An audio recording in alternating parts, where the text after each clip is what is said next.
Hey guys, this is me Pile. In today's video, I am going to show you how to report direct message on TikTok app. Now without further ado, let's dive right into the video. First of all, open your TikTok app.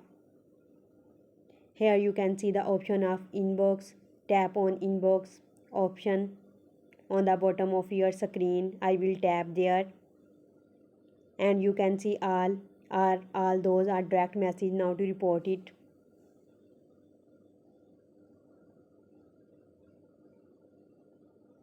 Go to the direct message like this and tap the three dotted icon in the top right, and you can see the report option over here. Just tap there,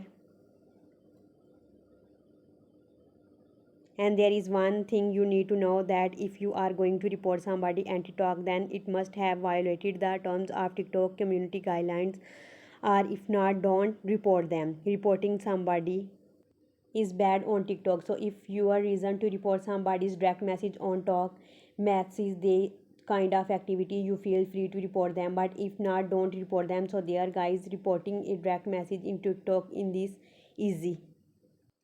And if you have any comments or question regarding the topic, feel free to comment on the comment section below. So this was the process by which you can report direct message on TikTok app. If you find this video helpful, please like, share and subscribe. Thanks. Have a good day.